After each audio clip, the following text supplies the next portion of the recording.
discuss about the chapter number 1, periodic table and periodicity of properties. And my topic is historical background of periodic table. Periodic table को कैसे classify किया गया, उसके अंदर किस किस साइंटिस्ट ने कौन कौन सी इन्वॉल्वमेंट की, वो सारी जो चीज़ें हैं उसमें हमने 2 साइंटिस्ट के बारे में फर्स्ट लेक्चर में डिस्कस किया था। हम उसी को आगे कंटिन्यू करते हैं। तो हमारे पास जो है वो जो तीसरा साइंटिस्ट था 1864 में जॉन न्यूलैंड। ठीक है, जॉन न्यूलैंड ने 1864 में एलिमेंट्स को उनके एटॉमिक मास की बेस पे अरेंज किया और उसकी जो अरेंजमेंट थी वो कुछ इस तरह थी कि उसने 8 एलिमेंट्स को एक सीक्वेंस में अरेंज किया। उस 8 के बाद जो 9वां एलिमेंट आ रहा था उसकी जो प्रॉपर्टीज़ हैं वो फर्स्ट एलिमेंट के साथ मैच करती थी। ठीक है, इस लिहाज से उसने क्या किया कि यानी 8 एलिमेंट्स अरेंज किए, उसके बाद जो 9th एलिमेंट आ रहा था उसकी प्रॉपर्टीज़ फर्स्ट एलिमेंट के साथ मैच करती थी, उसको उसने फर्स्ट एलिमेंट के नीचे रख दिया। इस तरह उसने जो है इंटरवल बनाया 8 एलिमेंट्स का, जिस वजह से उसके काम को क्या कहा गया, लॉ ऑफ ऑक्टेव का नाम दिया गया। तो जॉन न्यूलैंड ने 1864 में जो काम किया था उसको कहा गया लॉ ऑफ ऑक्टेव्स। ओके, तो एटॉमिक मास के बेस पर उसने 8 एलिमेंट्स को एक सीक्वेंस में अरेंज किया। उसके बाद 9th एलिमेंट की प्रॉपर्टीज दोबारा रिपीट हो रही थी, उसको दोबारा उसने उसके नीचे रखा। तो हमारे पास जो क्या होगा कि stating that every 8 elements have similar properties, कि जब वो वाले 8 एलिमेंट्स कंप्लीट होंगे तो उनकी प्रॉपर्टीज ऊपर वाले 8 एलिमेंट से मैच करती हैं। इसी तरह उसने इस तरह जो है उनको अरेंज किया, लेकिन ज़्यादातर एलिमेंट्स को वो इस तरह अरेंज नहीं कर सका। उसके बाद बच्चे लॉदरमायर था। लॉदरमायर ने 1864 में रिलेशनशिप दिया था एटॉमिक मास और एटॉमिक वॉल्यूम के दरमियान। ठीक है, लॉदरमायर ने उसी साल जिस ईयर जो न्यूलैंड ने अपना लॉ ऑफ ऑक्टेव दिया, उसी साल जो है वो 1864 में लॉदरमायर ने रिलेशनशिप पेश किया एटॉमिक मास और एटॉमिक वॉल्यूम के दरमियान। क्लियर हो गया। उसके बाद जो है फिर डेमिट्री मेंडलीव आया, उसने 1869 के अंदर एलिमेंट्स को उनके एटॉमिक मास की बेस पर अरेंज किया, ग्रुप्स के अंदर और पीरियड्स के अंदर। ग्रुप और पीरियड का कंसेप्ट भी मेंडलीव ने दिया था। उसने जो है एलिमेंट्स को एटॉमिक मास की बेस पर, पीरियड और ग्रुप्स में प्रॉपर्टीज की बेस पर, जो सेम प्रॉपर्टीज वाले एलिमेंट्स हैं उनको टॉप टू बॉटम ग्रुप्स में अरेंज किया, और जो एटॉमिक मास की बेस पर यानी इंक्रीजिंग ऑर्डर की बेस पर, सबसे कम एटॉमिक मास वाला पहले, उससे अगला एटॉमिक मास वाला बाद में, इस तरह इंक्रीजिंग एटॉमिक मास की बेस पर उसने एलिमेंट्स को पीरियड्स के अंदर अरेंज किया। जब एलिमेंट्स को पीरियड्स के अंदर अरेंज किया तो एटॉमिक मास की बेस पर और उसके इस काम की वजह से उसको कहा जाता है फादर ऑफ पीरियोडिक टेबल।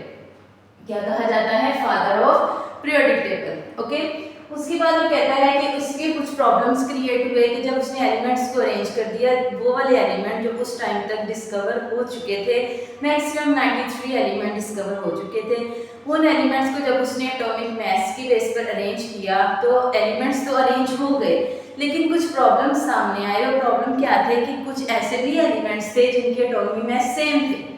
ठीक है, अब सेम एटॉमिक मास जो वाले एलिमेंट्स हैं उनको क्या है कि उनको वो इस प्रॉब्लम में था कि उनको पहले रखा जाए या बाद में। एक तो ये प्रॉब्लम सामने आया।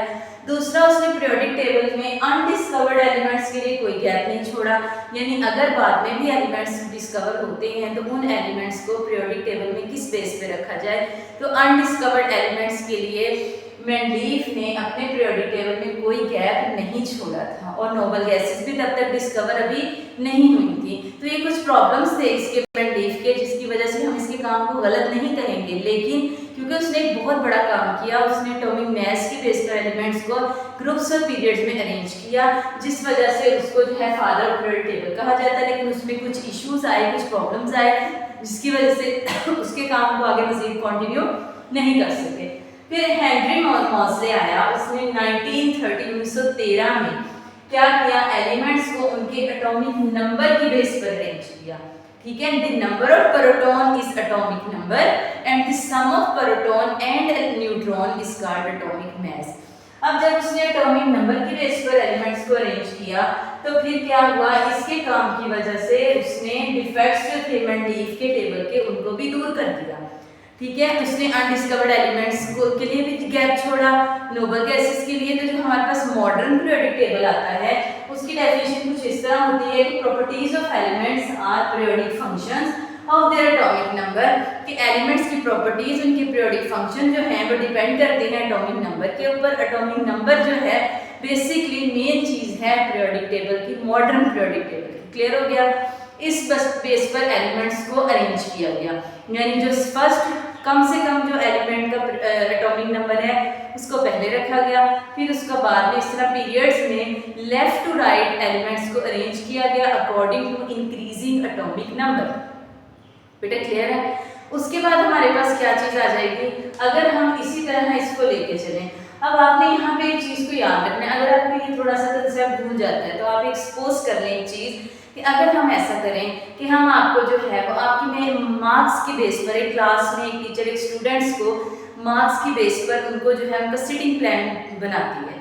यानी अगर हम जो है वो कह रहे हैं कि जिसके नंबर सबसे ज़्यादा है वो बच्चा पहले बैठे, जिसके उससे कम है वो बाद में बैठे, इस तरह उनके इंक्रीजिंग ऑब्टेन मार्क्स की बेस पर बच्चों को बिठाया जाता है। लेकिन ऐसी भी सिचुएशन आ सकती है कि कोई दो बच्चे ऐसे हों जिनके नंबर सेम हों।